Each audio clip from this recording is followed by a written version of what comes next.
I'm Samantha Mitchell, though everyone calls me Sam. At 29, I never imagined I'd be moving back into my childhood bedroom, my art career seemingly at a dead end.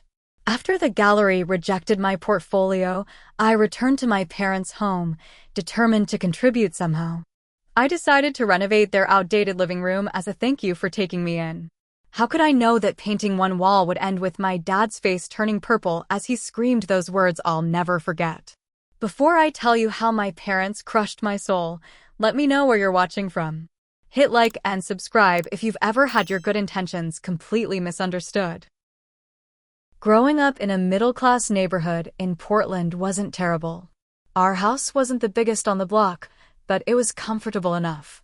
My bedroom walls were the first canvas I ever had. At 8 years old, I convinced my mom, Diana, to let me paint small flowers around my window. She actually thought it was cute back then. My dad, Harold, even bragged about his little artist to his bowling buddies. Art was never just a hobby for me. I saw the world in colors, textures, and possibilities. When other kids played video games, I sketched. While teenagers obsessed over prom dresses, I stayed up late mixing paints to create the perfect shade of blue-green that matched the feeling of standing at the edge of the Pacific Ocean. My parents tolerated my passion through high school. It's just a phase, I overheard Mom tell Mrs. Winters from next door. She'll grow out of it and study something practical in college. But I didn't grow out of it.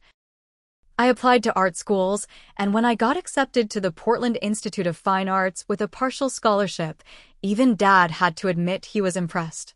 The problem started during my sophomore year when I switched from commercial design to fine arts. "What kind of job will you get with that?" became their constant question. They didn't understand that I didn't want a job, I wanted a career creating beauty that moved people. After graduation, I rented a tiny studio apartment and picked up any gig I could find. I painted murals for local businesses, sold pieces at weekend art fairs, and taught evening classes at the community center. For a while, I was making it work. I even saved enough to rent a small studio space where I could create larger pieces and meet with potential clients. Then the recession hit. Businesses cut their marketing budgets. Art became a luxury few could afford. My classes were canceled due to low enrollment. One by one, I watched fellow artists close their studios and move back home or switch to practical careers. I held on longer than most, eating ramen for dinner and working part-time at a coffee shop to make rent. The final blow came when I couldn't afford the rent for my studio anymore. Without a proper workspace, I couldn't create the large-scale pieces that had been my modest bread and butter. When my apartment lease ended that same month, I faced the humiliating reality. At 29, I needed to ask my parents if I could move back home. Their house hadn't changed much since I'd left for college. The same floral couch from 1985 dominated the living room. The kitchen still had the oak cabinets and laminate countertops installed before I was born. The walls remained the same sterile beige they'd always been, decorated with a few landscape prints from the local department store. Mom and Dad had their routines. Dad watched football every Sunday, yelling at the screen as if the players could hear his coaching advice. Mom attended her book club on Wednesdays, though she rarely finished the books. They ate dinner at 6 sharp, watched their evening shows, and were in bed by 10. It was a predictable, comfortable life that felt suffocating to me, but I was grateful they opened their door when I had nowhere else to go. "We'll charge you reduced rent," Dad explained the first night. "For $100 a month, plus you help with utilities. And we expect you to be looking for a real job." The emphasis on real stung, but I nodded and thanked them. I found work at a small gallery downtown. The pay was minimal, but I got to be surrounded by art and make connections in the community. I carefully set aside money each month, enough for rent, with a little extra saved for what I hoped would be my gift to them. Their house needed updating. The carpets were worn, the paint was faded, and everything felt stuck in a time capsule. One evening over dinner, I tentatively brought up the idea of helping with some renovations. "I could paint the living room," I suggested. "Maybe a warm gray instead of the beige?" Mom wrinkled her nose. Gray? That sounds depressing. Modern grays are actually very warm and inviting, I explained. And it would brighten the space, make it feel larger. Dad shrugged. If you want to waste your time, go ahead. But don't expect us to pay for paint. It wasn't the enthusiastic response I'd hoped for, but it wasn't a no. Over the next few weeks, I dropped more suggestions, showing them photos and home magazines of updated spaces. Sometimes Mom would point to one and say, "That's not terrible," which I took as progress. I carefully planned a complete living room makeover. Nothing structural, just paint, some new throw pillows, and artwork that would breathe life into their home. I wanted to create a space that honored their tastes while bringing it into this decade. More importantly, I wanted to show them that my artistic skills had practical value, that I could contribute something meaningful. My part-time job at Evergreen Gallery wasn't glamorous, but it came with unexpected benefits. Catherine Bell, the owner, occasionally let me help with exhibit installations, giving me a chance to demonstrate my eye for composition and color. I never mentioned my failed art career, preferring to present myself as simply an art enthusiast working to pay the bills. Every payday, I divided my earnings meticulously: $400 for rent, $150 for my share of utilities, $100 for personal expenses, and whatever remained went into my renovation fund. After 2 months, I had enough saved to buy quality paint and some basic supplies. The local art supply store became my second home. That's where I met Megan, a vibrant redhead with paint-stained hands who worked the weekend shifts. She had studied interior design before switching to visual arts and had plenty of advice about home renovations. The secret is preparation, she told me one Saturday as I browsed paint swatches. Everyone wants to skip straight to the fun part, but if you don't prep the walls properly, nothing will look good. I explained my plan to surprise my parents with a living room transformation while they visited my Aunt Rachel for the weekend. Megan helped me select the perfect shade of warm gray for the main walls, a complementary blue for an accent wall, and all the primers, brushes, and tools I'd need. "What about this?" she suggested, pointing to a special paint that created a subtle texture. For an accent wall, it adds dimension without being too dramatic. I imagined the textured paint behind my parents' television, transforming the focal point of the room from a flat screen against a beige wall to a statement of intentional design. "That's perfect," I agreed.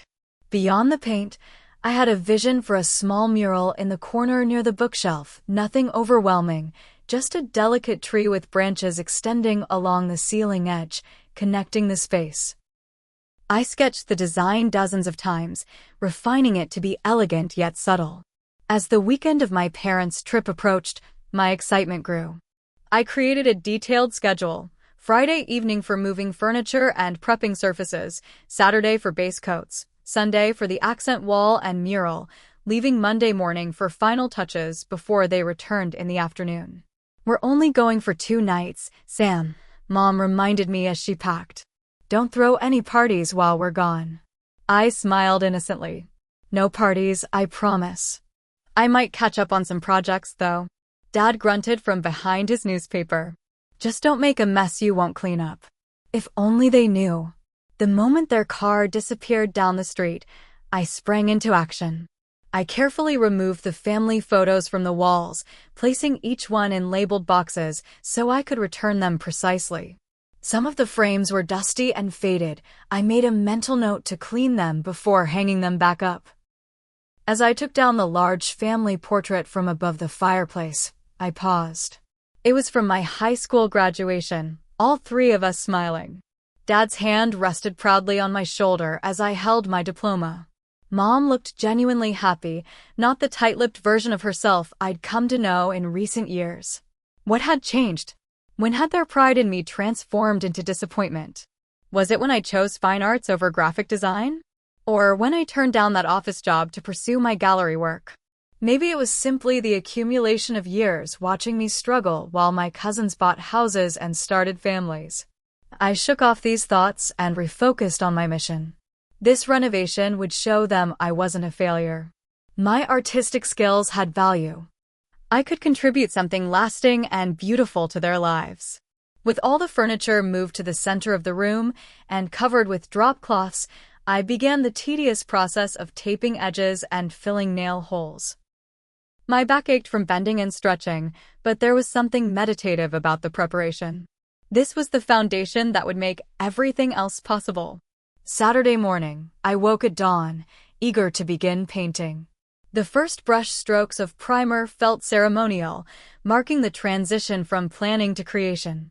By mid-afternoon, the base coat of warm gray covered 3 walls, instantly modernizing the space. I stood in the center of the room, admiring how the color changed with the light, creating subtle variations throughout the day. The physical labor was exhausting but satisfying. Each completed wall represented not just hours of work, but years of technical knowledge about color theory, composition, and technique. This wasn't just house painting. This was applied artistry. Sunday was dedicated to the accent wall and mural. The textured blue paint required special application techniques, and I followed Megan's advice meticulously, creating a surface with subtle dimension that caught the light beautifully. When it dried, I began outlining the delicate tree design that would connect the wall to the ceiling. The mural took shape slowly, branches extending gracefully along the corner and reaching toward the ceiling. I incorporated tiny details that reflected our family, a small bird that resembled one from a children's book Mom used to read me, leaves shaped like states where we'd vacationed. These personal touches would probably go unnoticed, but they made the design uniquely theirs. By Sunday evening, my entire body ached, but the living room had been transformed. The modern gray walls made the space feel larger and brighter. The textured blue accent wall added sophistication. The subtle mural brought a touch of nature indoors without overwhelming the space. I had even found time to clean the family photos and arrange them in a more contemporary gallery wall format. I collapsed into bed that night, exhausted but deeply satisfied. In my mind, I rehearsed their reaction, the surprise, the momentary confusion, then the dawning appreciation as they realized how much better the space looked. Mom might comment on how much brighter it seemed. Dad might nod approvingly at the more modern feel. They would finally see that my artistic skills weren't just frivolous, they had practical, valuable applications. With this hopeful vision in mind, I fell into a deep, paint-fume-infused sleep, unaware that my phone had just received a text from Mom. Rachel's caught a stomach bug.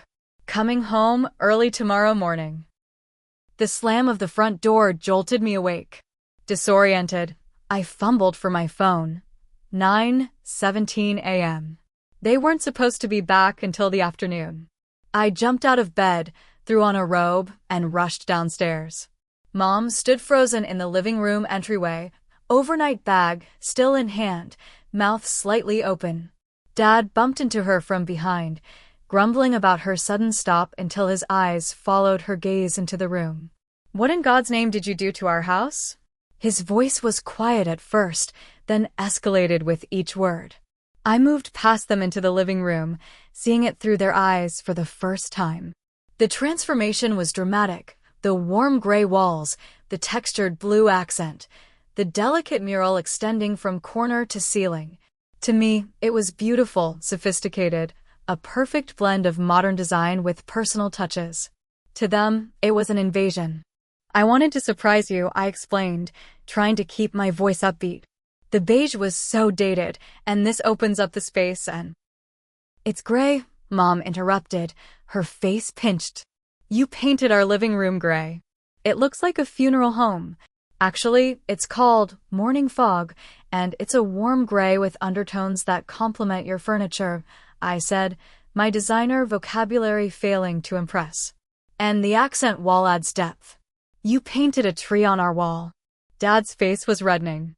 "We're not living in some hippie commune. This is a respectable neighborhood.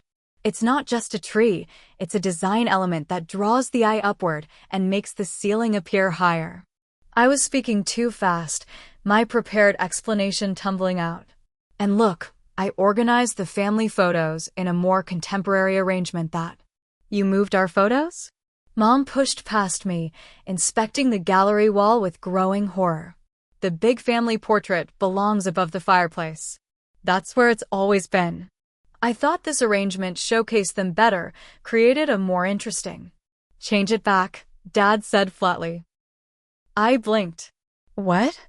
All of it. Change it back to the way it was. My heart sank. Dad, that's not possible. I'd have to reprime everything, and the beige color was discontinued years ago. Besides, this looks so much better. Better? You think we need your help to make our home better? Mom's voice had that sharp edge I'd come to dread. We were perfectly happy with our living room the way it was. But it was so outdated. It was ours, she snapped. And you had no right to change it without permission. I asked about painting. Asking about painting and completely redesigning our living room are two different things, Dad interjected. This isn't your house, Sam. You're a guest here. The word guest stung more than I expected. Not family, not daughter, guest. A temporary presence expected to abide by the house rules without leaving a trace. The conversation ended abruptly when Mom announced she needed to lie down after the early drive. Dad retreated to the garage, his sanctuary when emotions ran high. I was left alone in the beautifully renovated living room that no one but me appreciated. Dinner that evening was excruciating. Mom had prepared her usual Sunday roast, but the normal dinner conversation was replaced with uncomfortable silence interspersed with comments about passing the salt or the weather forecast. No one mentioned the living room elephant or tree in the room. After helping with dishes, I escaped to my bedroom and texted my friend Amber. Me, they hate it. Came home early and completely freaked out. Amber, no way. Your design sounded gorgeous. Me, they want me to change it back. Dad called me a guest. Amber, ouch. What are you going to do? Me, no clue. Can't exactly unpaint a room. Amber, give them time. Maybe they'll get used to it? I wished I shared her optimism. From my bedroom, I could hear them talking downstairs, their voices rising occasionally, though I couldn't make out the words. Around midnight, I crept down for water and overheard Mom in the kitchen on the phone with Aunt Rachel. She's completely taken over the space, Mom was saying. No consideration for what we might want. It's like living with a stranger who thinks she knows better than we do about our own home. I froze on the stairs, glass of water halfway to my lips. No, of course we appreciate her helping with bills, Mom continued after a pause. But there are boundaries, Rachel. Would you want Jessica painting trees on your walls without asking? Cousin Jessica. The perpetual comparison. Jessica with her accounting degree, her husband, her house in the suburbs. Jessica who made responsible choices and never had to move back home. I returned to my room without the water, a knot forming in my stomach. Should I apologize? Defend my work? Offer to repaint even though it would be nearly impossible to match the original color? I spent half the night weighing options, finally deciding to take a diplomatic approach. I would acknowledge their feelings while gently encouraging them to live with the change for a few weeks. Maybe they just needed time to adjust. The next morning, I left for work before either of them woke up. I spent my shift at the gallery distracted, barely registering the customers who browsed the latest exhibition. During my lunch break, I researched ways to modify the existing paint job to make it more appealing to my parents. Maybe adding some warmer accents would help Mom see the gray wasn't funeral home material. Perhaps some subtle touches to integrate the mural more seamlessly would win Dad over. By the time I returned home that evening, I had a plan and a small bag of decorative items I'd found on clearance, warm-toned throw pillows for the couch, and a rust-colored vase that would complement both the gray walls and their existing furniture. The moment I walked in, I knew something was wrong. The living room lights were abnormally bright, and there was a sharp chemical smell in the air. I rounded the corner to find Dad on a stepladder, roller in hand, applying white primer over my carefully painted accent wall. The mural was already half obliterated under streaks of stark white. "What are you doing?" I gasped. Dad glanced down at me. "Fixing your mistake. By painting it white? That's going to look worse than before." It's temporary, Mom explained from the couch, where she was flipping through a paint sample book. We've ordered new paint. Beige. Like it was before you decided to redecorate. I stood there, stunned by the deliberate destruction of my work. Hours of careful planning and execution being erased with hasty strokes of primer. You could have talked to me first, I said quietly. We could have found a compromise.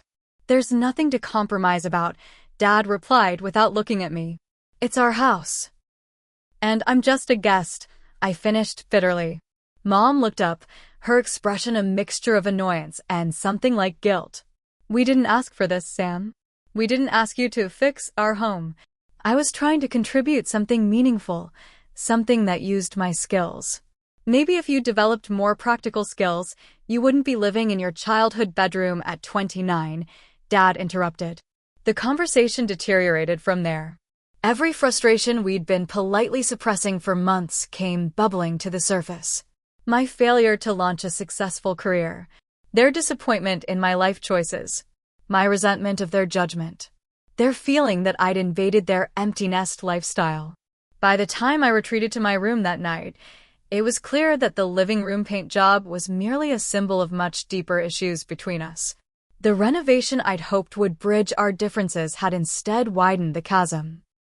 The next morning, I left a note on the kitchen counter before heading to work. Would like to discuss living room together. Maybe we can find a compromise we all like. It was an olive branch, an attempt to re-establish communication after the previous night's blow-up. When I returned that evening, the note was gone, but there was no mention of it. Instead, Mom informed me that they'd scheduled painters to come later that week. Professional painters? I asked, the implication stinging. I am a professional artist, you know. This requires actual house painters, Dad replied without looking up from his newspaper. People who know what they're doing. Each word felt like a small dagger. I know what I'm doing. I researched proper techniques, used quality materials. And yet we're having to pay hundreds to fix it, he interrupted. That's money we wouldn't have had to spend if you'd just left well enough alone. I bit back a retort about the value their house would gain from modernizing and retreated to my room. This pattern continued for days. I'd make an attempt at conversation or compromise. They'd shut it down with passive-aggressive comments or outright dismissal. When the painters arrived on Thursday, I couldn't bear to watch them cover my work. I took a long lunch break, walking through the park to clear my head. My phone buzzed with a text from Mom. Painters asking about special paint on accent wall. What did you use that's making it so difficult to cover? I considered not answering but knew that would only make things worse. Textured paint with depth-enhancing polymers. Needs special primer. Her response came quickly. This is costing extra now. Another failure to add to my growing list. That weekend, I tried to make peace by cooking dinner, my grandmother's lasagna recipe that had always been Dad's favorite. I spent hours in the kitchen, making everything from scratch, hoping good food might ease the tension. When I called them to the table, Mom looked at the lasagna and frowned. We were planning to order Chinese tonight. Oh! I stood awkwardly by the table I'd carefully set. I thought it would be nice to have a home-cooked meal. Dad sat down with a sigh. Well, since you've already made it. Mom picked at her food, commenting that it was a bit too garlicky and not how your grandmother made it. Dad ate in silence, offering a perfunctory "it's fine" when I asked if he liked it. After dinner, I overheard them in the living room, now repainted a shade of beige nearly identical to the original. How long do you think this arrangement will last? Mom was asking. She's not even looking for a real job. I don't know, Dee. I thought she'd have gotten her act together by now. Jessica said there are openings at her firm for administrative staff. No special qualifications needed. Maybe you should mention it to her. I tried last week. She said she's building connections in the art world through that gallery job, as if that's going to lead anywhere. Their lack of faith in me wasn't new, but hearing it so plainly still hurt. I had been building connections. Catherine at the gallery had started giving me more responsibilities, including helping select artists for upcoming exhibitions. It wasn't the creative career I dreamed of, but it was adjacent to the art world, and I was learning valuable skills. Not that my parents would understand or appreciate that. The next few weeks brought more passive-aggressive comments and growing resentment on all sides. Mom would accidentally move my art supplies from the dining table where I'd been working. Dad would make pointed comments about real jobs and contributing to society whenever news about the economy came on TV. My only solace came from my friendship with Amber, our almost daily phone calls keeping me sane, and my work at the gallery, where Catherine increasingly trusted my artistic judgment. One particular Wednesday, I came home excited about a small victory. Catherine had asked me to write the descriptive text for the upcoming exhibition catalog. It wasn't much, but it felt like recognition of my understanding of art and my writing abilities. I found Mom in the kitchen preparing dinner. Catherine asked me to write for the next exhibition catalog. I shared, trying to keep my tone casual despite my excitement. "That's nice, dear," she replied without looking up from chopping vegetables. "By the way, we need to talk about your contribution to the utility bill.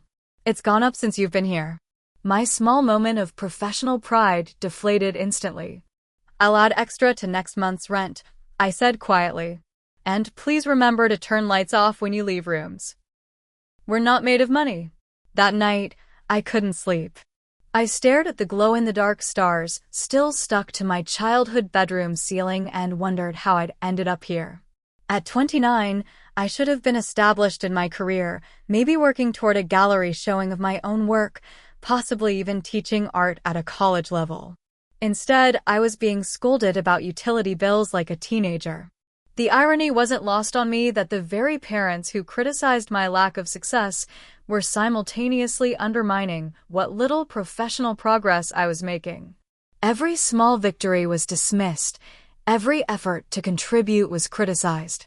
I was trapped in a cycle of trying to prove my worth while being consistently shown that nothing I did would ever be enough. After weeks of simmering tension, I received unexpected good news. A small business owner who had visited our gallery was looking for original art for his new office space, and Catherine had recommended my work. He purchased one of my paintings I'd stored in the gallery's back room for $800, my first significant sale in over a year. I was ecstatic. This wasn't just about the money. It was validation that my art had value, that someone was willing to invest in my vision. Catherine had even hinted that if I could produce more pieces in that style, she might consider giving me a small corner feature in the gallery's spring showcase. That evening, I stopped by the grocery store and splurged on ingredients for a celebration dinner: filet mignon, fresh asparagus, potatoes for my special garlic mash, and a decent bottle of red wine. I wanted to share this moment with my parents, to show them that my persistence in the art world wasn't just stubborn delusion. I spent 2 hours preparing the meal, setting the dining room table with their good plates, the ones usually reserved for Thanksgiving and Christmas. I even found candles in the sideboard and created a proper table cape. This would be a turning point in our relationship, I convinced myself. They would finally see that my path, while different from what they'd envisioned, could lead to success. When they arrived home from Dad's bowling league, I had everything ready. "What's all this?" Mom asked, eyeing the formal table setting with suspicion. "I wanted to celebrate," I explained, ushering them toward the dining room. "I sold a painting today. For $800. Dad raised his eyebrows. "Someone paid $800 for one of your paintings?" I chose to interpret his surprise as impressed rather than skeptical. "Yes, a business owner who's decorating his new office. And Catherine said if I can create more in that style, she might feature my work in the spring showcase." "Well, that's unexpected," Mom said, taking her seat at the table. "But nice, I suppose." Not exactly the enthusiastic response I'd hoped for, but I pressed on, serving the steaks and pouring wine, chattering about the client's comments on my use of color and texture. We were halfway through the meal when Dad cleared his throat in that way that always preceded an uncomfortable conversation. "Your mother and I have been wanting to talk to you about something," he began. I smiled, cutting another piece of steak. About what? About this living arrangement, Mom continued. It's been almost 4 months now. My stomach tightened, but I kept my expression neutral. I know, and I appreciate you letting me stay while I get back on my feet. This sale is a good step, don't you think? One painting sale doesn't make a career, Sam, Dad said flatly. We need to address the elephant in the room. Which is what, exactly? I asked, my celebratory mood rapidly dissipating. Mom put down her fork. This isn't working out the way we'd hoped. We thought when you moved back, it would be a short transition while you found a real job and got your own place again. The gallery is a real job, I said defensively. And now with potential for more sales. $800 every few months isn't sustainable, Dad interrupted. You're nearly 30, Sam. At your age, we were married with a mortgage and a child. Well, I'm sorry I haven't followed your exact life timeline, I snapped, my patience wearing thin. Mom sighed dramatically. See, this is what we're talking about. Your attitude. My attitude? I just wanted to celebrate some good news, and you immediately start criticizing my life choices. We're not criticizing, Dad insisted, though his tone suggested otherwise. We're concerned. This art thing is my career. It's who I am. And that's the problem, Mom said. You've wrapped your entire identity in being an artist without considering practical realities. Even with this sale, how will you afford your own place? Health insurance? Retirement? The questions were familiar, the same ones they'd been asking since I declared my art major. I'd never had satisfactory answers for them. I'm figuring it out, I said through gritted teeth. Today was a step forward. A baby step, Dad muttered. Something in me snapped. Why can't you just be happy for me? Just once. We would be happy if you showed some maturity, Mom replied. If you consider Jessica's offer to help you get an interview at her firm. I don't want to work at an accounting firm. Why would I waste my talent doing administrative work when I'm building something in the art world? Talent? Dad scoffed. Sam, let's be realistic. Your art is fine. It's mediocre at best. Not the kind of thing people build careers on. The words hit me like a physical blow. Mediocre. My own father thought my art, my passion, my purpose, was mediocre. Harold, Mom said, but her tone was more warning him about his bluntness than disagreeing with the assessment. No, Diana, she needs to hear this. We've been tiptoeing around it for years. He turned back to me. You have a hobby, not a career. And we're tired of subsidizing it while you live in our house, rearrange our furniture, paint our walls without permission. I was trying to help. I shouted, tears threatening. I was trying to contribute something meaningful. We didn't ask for your help. Mom shot back. We were perfectly happy with our home the way it was before you decided you knew better. Do you know how Jessica spent last weekend? Dad asked, ignoring my outburst. She helped her in-laws move into their new retirement community. That's what responsible adults do. They contribute to their family in meaningful ways, not by painting trees on walls. I'm not Jessica. I slammed my hand on the table, causing the wine glasses to wobble dangerously. I will never be Jessica. And I shouldn't have to be to earn your respect. Respect is earned through actions, Dad said coldly. Through responsibility and maturity. So my art, my passion, my entire career means nothing to you? It means something, Mom interjected. It's not enough, Sam. Not for building a life. Not enough for you, you mean? I clarified, my voice breaking. Nothing I do will ever be enough for you, will it? The silence that followed confirmed what I'd always suspected, but never wanted to believe. They would never value the path I'd chosen. In their eyes, I would always be a disappointment, a failure who couldn't meet their standards. Maybe it would be better if I just left, I said quietly. I expected them to protest, to say of course they didn't want me to leave, that we could work things out. Instead, Dad's face turned an alarming shade of red. Yes, maybe it would, he shouted, rising from his chair. Leave. Go away. Mom stood too, her face contorted with emotion I'd rarely seen. We hate everything about the situation. We hate what you've done to our home, our routine, our peace. We never asked you to help. We never asked for any of this. Dad continued, gesturing wildly. We were enjoying our empty nest before you came back with your failed art career and your renovation projects. I sat frozen, their words washing over me like ice water. They hated everything about this situation, everything about having me here, everything about me. Fine, I whispered, standing up. I'll be gone by morning. I walked out of the dining room, leaving behind the celebration dinner no one was celebrating. In my bedroom, I began throwing clothes into my suitcase, tears blurring my vision. Through the thin walls, I could hear them still arguing downstairs. You didn't have to be so harsh, Mom was saying. She needed to hear it, Diana. We've been enabling her delusions long enough. Delusions.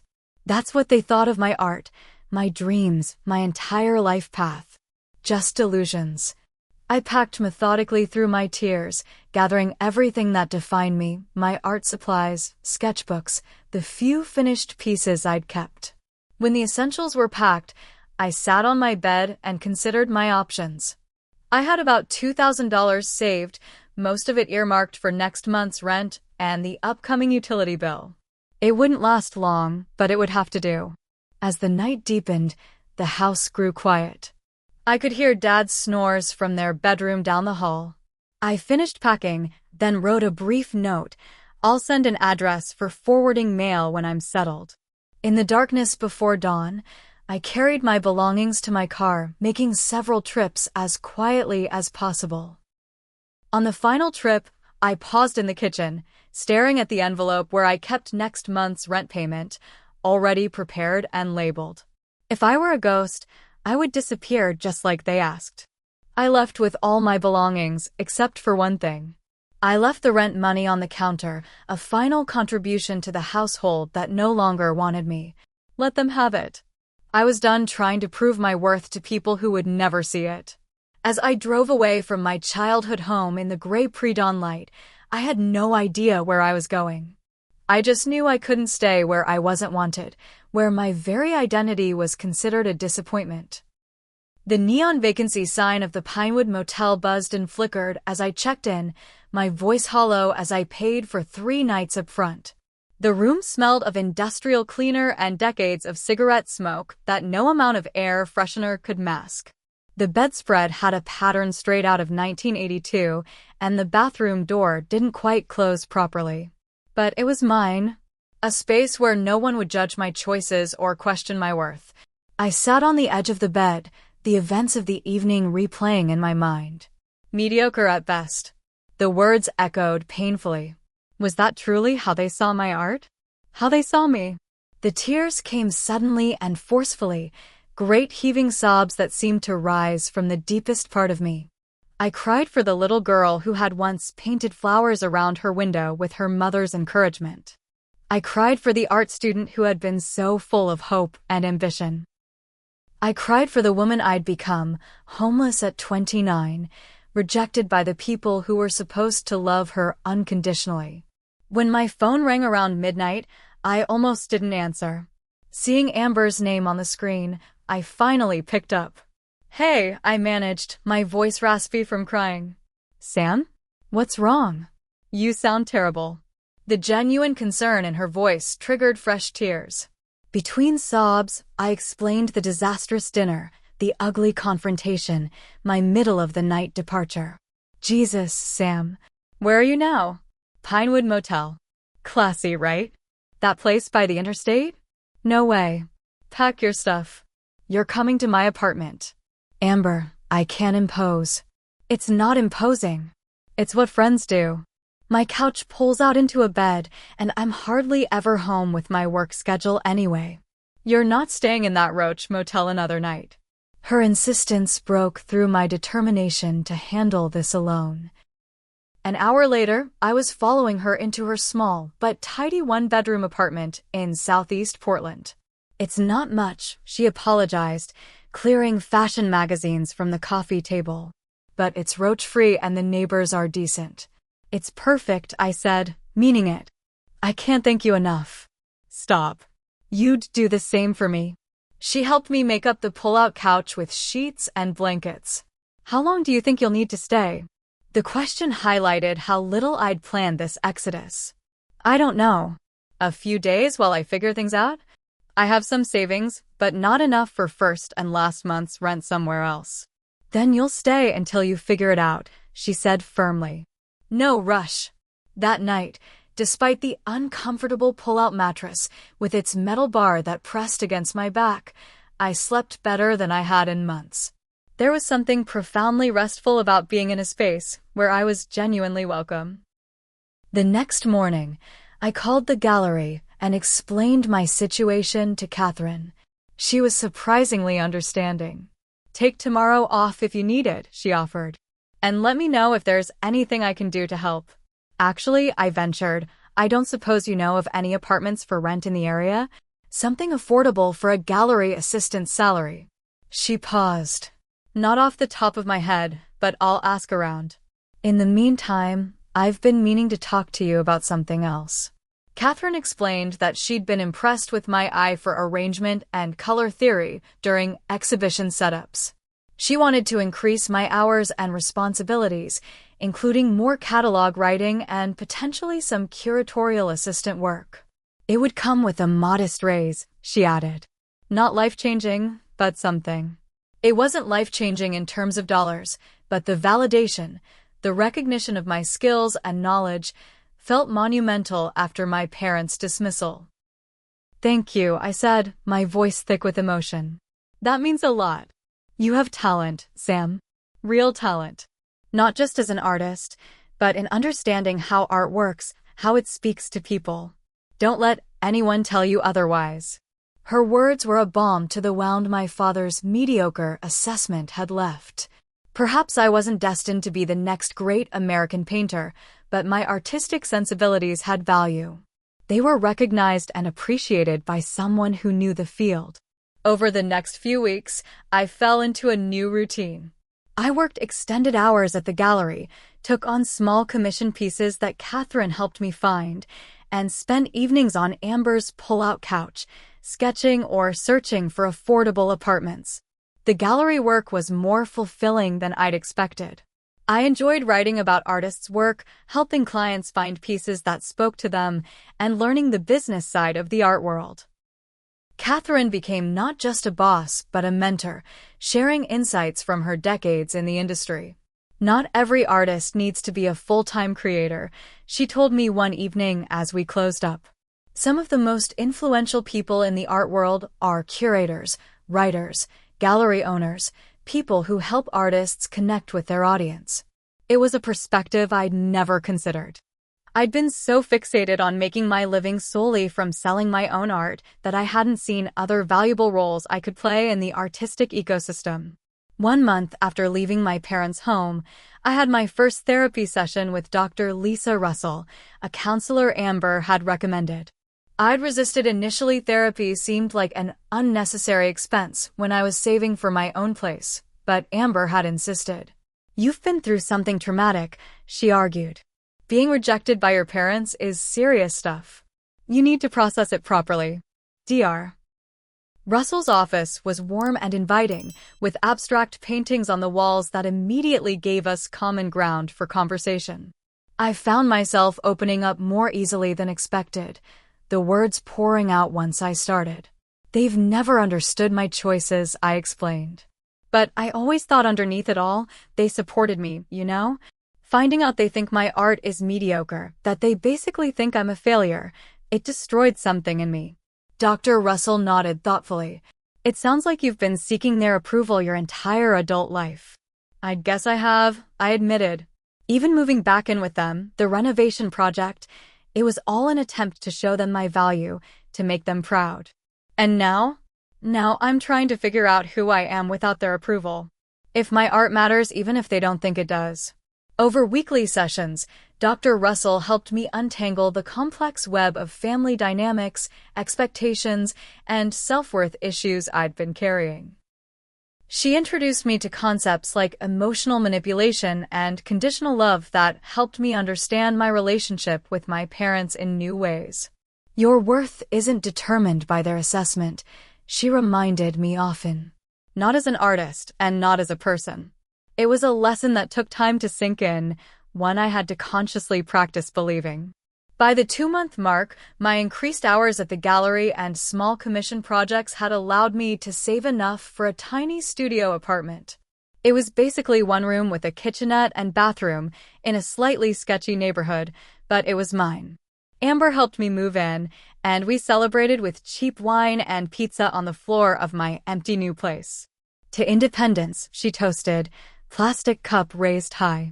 To friends who make it possible, I countered, clinking my cup against hers. That weekend, Catherine invited me to a community art event where local businesses showcased works by regional artists. She introduced me to everyone as my talented assistant curator, a title upgrade I hadn't realized I'd received. At the event, I met Jason, a sculptor whose work in reclaimed materials had been featured in our gallery the previous month. We'd exchanged emails about his exhibition, but never met in person. He was tall with kind eyes and paint-stained hands that spoke of someone who understood the creative process. Catherine speaks highly of your curatorial instincts, he said as we examined a mixed media piece together. She said you have a unique perspective on spatial relationships in gallery settings. The compliment made me blush. I just see how things want to be arranged, I guess. That's a gift. Not everyone has it. We spent the rest of the event discussing art theory, favorite artists, and the challenges of making a living in creative fields. When he asked for my number at the end of the night, it felt like the most natural thing in the world. My social circle expanded gradually through gallery events and art community gatherings. I found myself surrounded by people who valued creativity, who understood the drive to make something meaningful even when it wasn't lucrative. For the first time in years, I felt like I belonged somewhere. The commissioned work continued to come in small projects for local businesses, custom pieces for private clients Catherine connected me with. Nothing that would make me rich, but enough to supplement my gallery income and occasionally buy new art supplies. For months after leaving my parents' home, Catherine approached me with an unexpected opportunity. The cafe next door wants to start featuring local artists, she explained. Monthly exhibitions, small reception events. They asked if I knew someone who could curate it. Did you have someone in mind? I asked. She smiled. I was thinking you might be interested. It would be outside your gallery hours, of course. They can't pay much, but it would be good experience and exposure. Exposure doesn't pay rent, I said automatically, then winced at how ungrateful it sounded. Sorry, that came out wrong. I'm interested, definitely. Good. And I was thinking. She hesitated. Your work might be a good fit for their first exhibition. Your recent series on urban landscapes would look perfect in their space.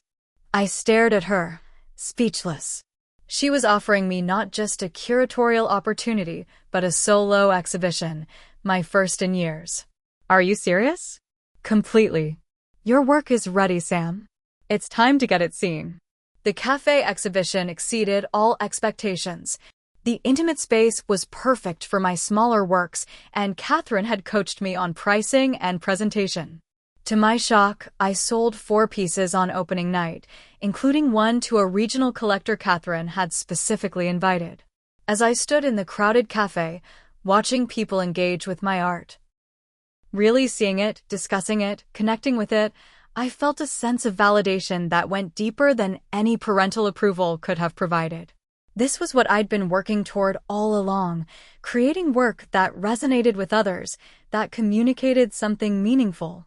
Jason arrived late, having come straight from his studio, and brought me a small bouquet of wildflowers. These are incredible, Sam, he said, gesturing to my paintings.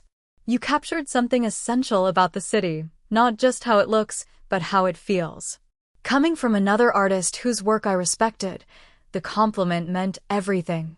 Later that night, as I counted the proceeds from my sales, I realized I'd made more in one evening than I would have in months of responsible office work.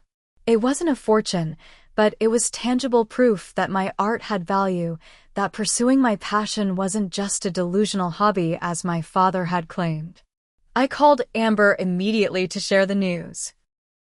"I always knew you could do it," she said, her smile audible through the phone. "Have you told your parents?" The question stopped me cold. I hadn't spoken to them since leaving 6 months earlier.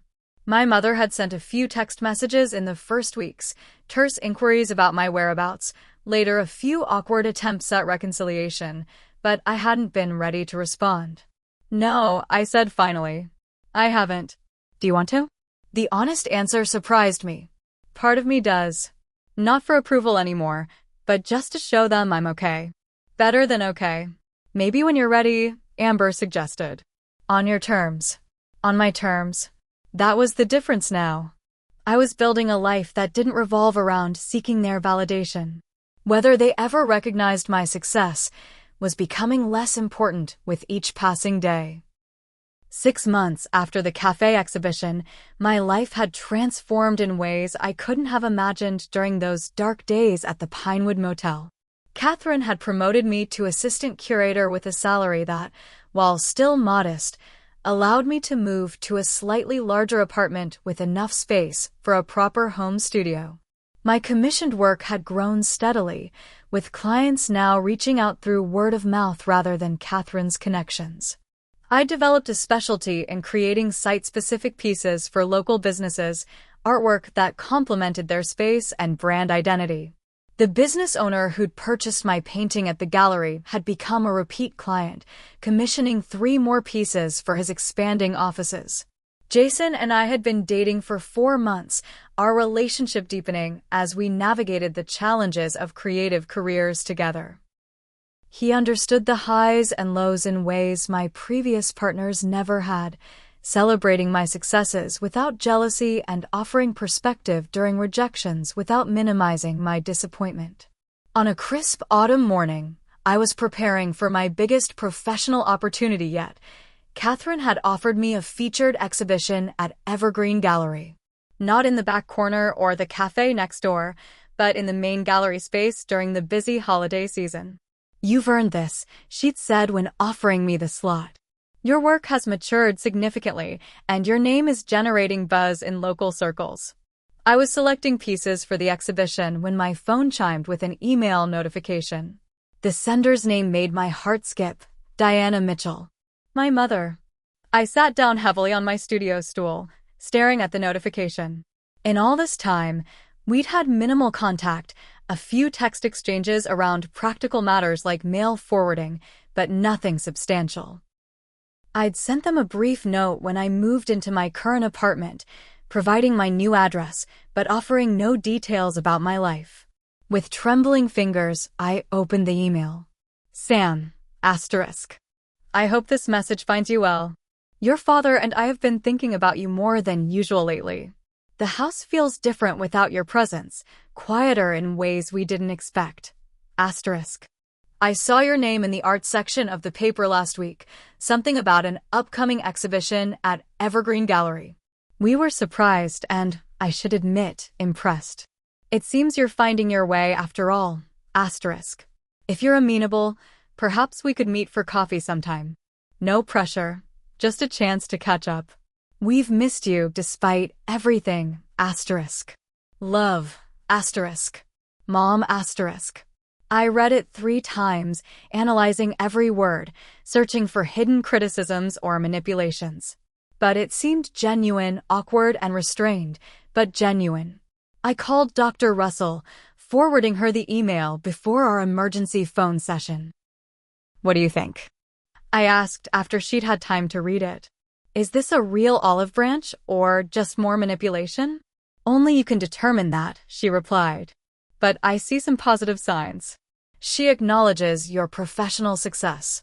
She's not demanding a meeting, just suggesting it. And she admits to missing you, which shows some vulnerability. But should I go? After everything they said? That depends on what you want, Sam. Not what you think you should want or what would make them happy, what would serve your well-being and growth. I considered this carefully. I think I need some kind of resolution. Not to go back to how things were, but to redefine our relationship on new terms. Or to consciously end it if that's not possible. Then meeting might be worthwhile, provided you set clear boundaries and manage your expectations. After much consideration, I replied to my mother, suggesting we meet at a neutral coffee shop downtown the following Saturday. I deliberately chose a time limited by my afternoon plans with Jason, an escape hatch if things went poorly. The days leading up to our meeting were filled with anxiety. I rehearsed what I might say, imagined various scenarios, and worked through possible triggers with Dr. Russell. By Saturday morning, I felt as prepared as I could be, though my stomach remained in knots. I arrived early, claiming a corner table that offered some privacy without feeling trapped. When my parents walked in, both of them, though the email had only mentioned my mother, I was struck by how much older they looked. Had 6 months really aged them that much, or had I just forgotten the gray in my father's hair, the lines around my mother's eyes? The initial greetings were awkward, stilted exchanges about the weather and the coffee shop's offerings. Once we had our drinks, an uncomfortable silence fell over the table. "You look well," Mom finally offered. "Healthy." "I am," I confirmed. "Things are going well professionally. I have a good living situation, friends, work I enjoy." Dad nodded, his eyes not quite meeting mine. "We saw the article about your exhibition. Sounds impressive." Coming from him, even this restrained acknowledgement felt significant. "Thank you. It's a big opportunity." Another silence stretched between us until Mom sighed deeply. "Sam, we didn't handle things well when you were living with us. Especially at the end." She glanced at Dad, who was studying his coffee intensely. "We said things in anger that were hurtful and untrue. Like that my art was mediocre?" I couldn't keep the edge from my voice. Dad winced visibly. "I shouldn't have said that. I don't actually know enough about art to make that judgment." It wasn't quite an apology, but it was more self-awareness than I'd expected from him. "We were frustrated," Mom continued. "We had one vision of how things would go when you moved back in, and when reality didn't match that vision, we didn't adapt well." "You made me feel like a failure," I said quietly. "Like nothing I did would ever be enough." "We were worried," Dad interjected. "Parents worry. We wanted security for you, stability. But you didn't trust that I could find my own path to those things. You wanted me to follow your formula, and when I didn't, you rejected me. You told me to leave, that you hated everything about me." "Not you," Mom said quickly. "The situation." "We never hated you, Sam. It didn't feel that way." The conversation continued in this vein, painful truths emerging between sips of cooling coffee. They had felt invaded in their empty nest life. I had felt judged and devalued. They had wanted to help but didn't know how except by pushing me toward what they considered practical choices. I had wanted to contribute but chose a form they couldn't appreciate. "We've been doing some thinking since you left," Mom admitted eventually. "About how we handled things. About our expectations. We even redecorated the living room," Dad added unexpectedly. I blinked in surprise. "You did?" "Nothing dramatic," he clarified quickly. "But we painted it a different color. Not beige anymore." "Let me guess," I said, unable to suppress a small smile. "Gray." "A warm gray," Mom confirmed, looking slightly embarrassed. "With a blue accent wall." The irony was almost too perfect. "So, basically what I did." "Similar," Dad admitted. "Though no tree mural. But your ideas, they weren't bad. Just unexpected." We weren't ready for unexpected. It was as close to vindication as I was likely to get. "There's something else," Mom said, reaching into her purse. She pulled out an envelope and slid it across the table. "We kept this for you." Inside was the rent money I'd left behind that final morning, $400 in cash, untouched. "We figured you'd need it eventually," Dad explained. "We should have sent it sooner, but we didn't know where you were at first, and then it never seemed like the right time." I stared at the money, memories of that painful night flooding back. "I don't need it now." "We know," Mom said. "But it's yours." I considered the envelope, what it represented. The final tie to my life under their roof, the symbol of my attempt to be the responsible daughter they wanted. Donate it, I said finally, pushing it back toward them. To the Arts Education Program at Portland Youth Center. They provide free classes to kids who can't afford supplies. Something shifted in Dad's expression, respect, perhaps, or simply surprise at my decisiveness. Our coffee meeting ended without dramatic reconciliation or complete resolution. There was too much history, too many deep-seated patterns to overcome in one conversation. But we agreed to keep the door open, to attempt a new kind of relationship based on mutual respect rather than expectation and judgment. Your exhibition, Mom said as we prepared to leave. Would it be all right if we attended? The question caught me off guard. You want to come? If you're comfortable with that, she clarified. We'd like to see your work properly displayed. To understand better. I nodded slowly. Yes, you can come. The opening reception is next Friday at 7. They didn't hug me goodbye, but Mom squeezed my hand briefly, and Dad nodded with something like warmth in his eyes. It was a beginning, tentative and fragile, but a beginning nonetheless.